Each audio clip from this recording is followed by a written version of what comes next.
Well, what a thing for me to come back to YouTube over.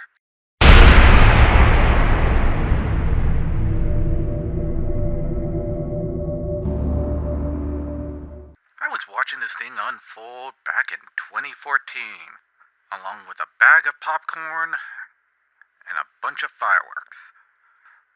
But this time, I think I'm gonna take a much more active role. And for those of you who weren't around for the first edition, I'll try to summarize it as best as I can. Trust me, there's way too much deep lore to go over in one video, let alone the first few minutes of a video. You see, Gamergate Origins is a story of game developer cheats on her boyfriend with a gaming journalist, and hilarity ensues. Gamers were outraged because how can they trust game journalists to tell them what games are good if they're actively sleeping with developers, meaning that they can't promote good games if they're competing with their girlfriend, and they can't warn about bad games if that game was developed by their girlfriend. And considering what happened to Alco, there's probably no shortage of threats and blackmail involved.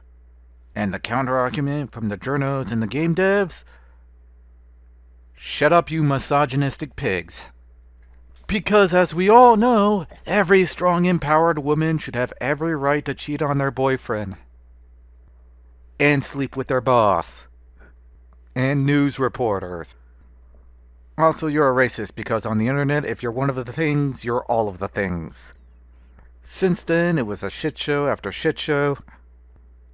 From FBI investigations, to a Law and Order episodes, to the visit to the United fucking Nations, and a couple of bomb threats courtesy of Arthur Chu. Since then, things have quieted down, and the gaming world was healing. Or was it?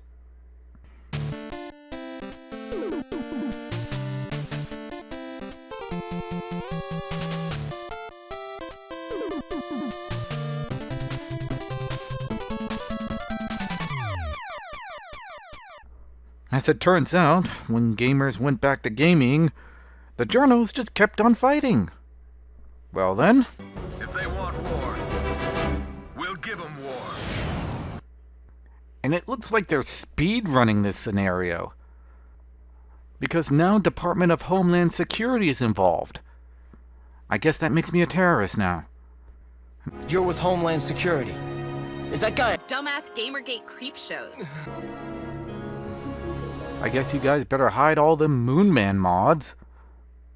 Now, how did we even get here? Well, from what I can tell, gaming has been getting a little bit cringe as of late. And when I say a little bit, I mean quite a lot.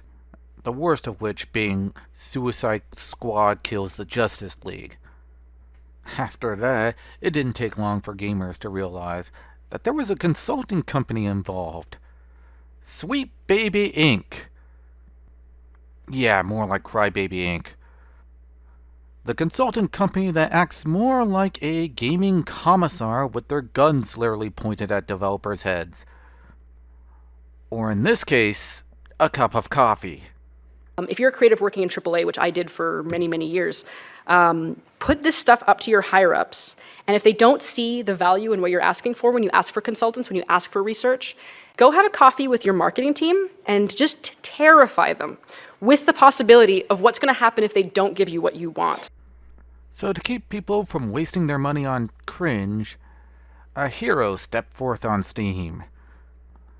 A brave little Brazilian boy started a Steam group known as Sweetbabyinc Detected, with which we can join so that we can know which games to avoid, or which games to purchase if you really like that kind of cringe. I was happy to notice that I own none of these games and even have one of them put under hidden. Angry at the free advertising, the Sweetbabyinc employees opted to harass the guy out of existence, or at least attempt to, and try to get him deplatformed off of Steam. which would have disconnected him from all the games he rightfully purchased. Since then, I've been seeing all the hallmarks of prior anti-Gamergate nonsense. From hit pieces, to gaslighting, to condescendingly throwing their own clients under the bus, mind you, to Zionist conspiracy theories?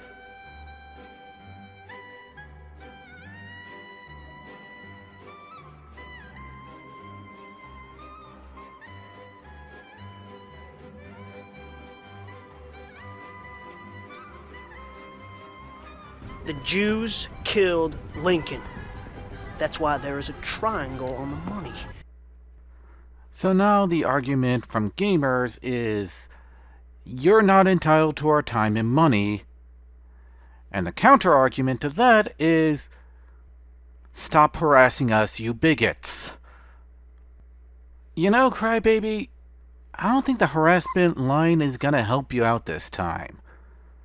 For one thing, you don't have a hot chick at the forefront for everyone to simp and white knight over.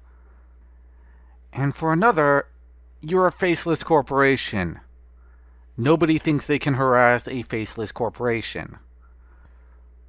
So I guess their main argument's gonna have to be, gamers are white supremacists, misogynists, who want to keep women and minorities out of gaming.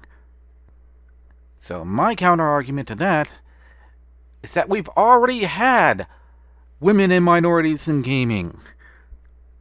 We've already had diversity and representation in gaming. All you did was make it cringe. Wokeism doesn't give you diversity. It ruins diversity. Allow me to show you a few examples. This is what black people in World War II games used to be like. My name is Sam Rivers. The day after the attack on Pearl Harbor, me and my best friend Jim rushed to enlist in the U.S. Army. Most of our buddies from the neighborhood in Chicago did the same. I was only 18. I barely had enough time to say my goodbyes, get packed, and marry my sweetheart Maggie 3 hours before we shipped out for basic training. I was assigned to the 761st Tank Battalion, which was almost entirely made up of colored folk, except for the officers. We were not particularly welcome at Camp Hood, but this just drove us to build an unstoppable team and earn the respect of everyone we met. General Patton himself saw us in action and insisted we be attached to his 3rd Army and sent to Europe. Today we're near the town of Tillet. Every other American unit assigned to take this town has tried and failed. Now it's our turn. We're all fighting for something more than just defeating the enemy. Every man in the 761st has something to prove to himself and to the folks back home. For us, victory has a double meaning. And this is how they are when woke is attached. On disait, nous sommes français. Nous sommes français. Mais une fois en France,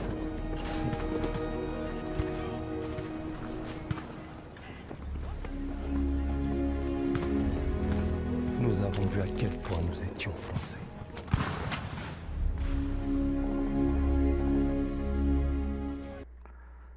This is what women in World War II games used to be like. My name is Tanya Pavlovna. We had little idea the Nazi invasion had pushed as far as our village until the night we awoke to the sound of tank tracks grinding in the distance. Tank shells sent my neighbors scurrying for cover, and in the chaos I was separated from my parents. The next day I was rescued by soldiers with the Red Army. I was 25. During my first skirmish our squad was cut down, and I escaped into a collapsed building, where I took a sniper rifle off the body of a fallen comrade. My father's voice guided my aim as I cut down my first 4 Germans with that rifle. My skill was reported to HQ and I was assigned as a sniper and sent to Stalingrad. I've been hunting Germans ever since. They took my family and my home, and I intend to take their lives. And this is how they are with woke attached to it. Hello, old friend. You're not really uplifting diverse people or making them look good. You're making them look like crybabies. Or, I guess, how did you put it? Picky babies? And when I say gaming used to be diverse, I'm not throwing an empty platitude right now. I'm actually stating the facts.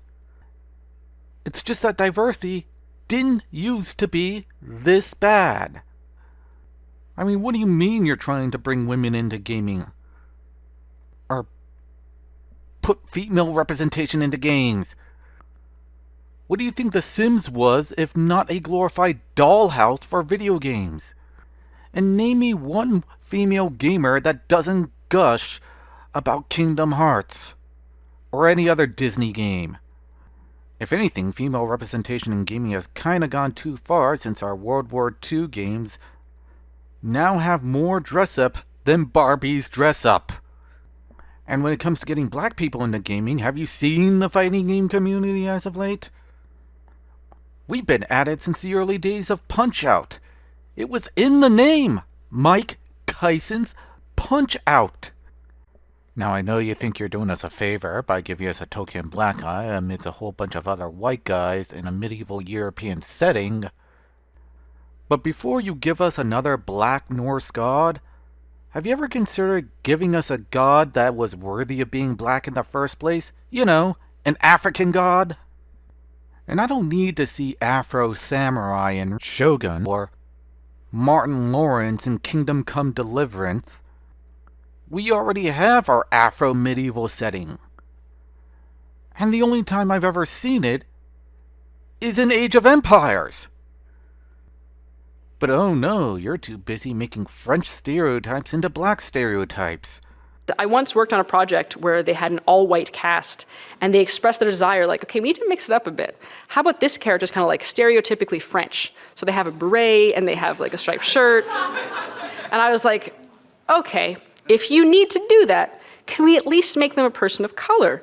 And they said, oh no, that would be weird. They're already French. Yeah, don't do me any favors, sweet baby. Or any other woke company for that matter. Now I know what you're thinking.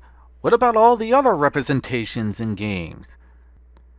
Such as Native Americans.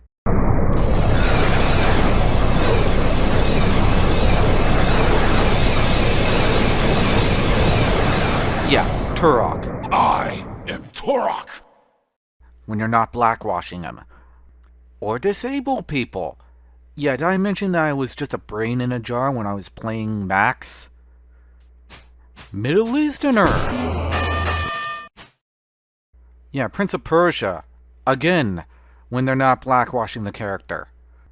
Or Asians. Honestly, I don't think Asian devs know how to make anything non-Asian. But what about gays, trans, lesbians? Done, done, and done. These people are trying to take credit for fixing problems that were already fixed to begin with. If anything, this is the left-wing equivalent of a stolen valor. So what we have here is a bunch of people who want your gaming ride to go from feeling like this to this. One way to think about damseled characters is via what's called the subject-object dichotomy. The pattern of presenting women as fundamentally weak, ineffective, or ultimately incapable has larger ramifications beyond the characters themselves. So, without further ado, let's jump right into the damsel in distress. In the simplest terms, subjects act, and objects are acted upon. The subject is the And that's not even the worst part. One look at movies, comics, and television shows indicate that this nagging has embedded itself much deeper than we thought. So for all these people, I got news for you. We're not your children. We're your customers. Now you may not like me, or other gamers like me, but this is Scarfy, and I don't have to like you either. Sitting here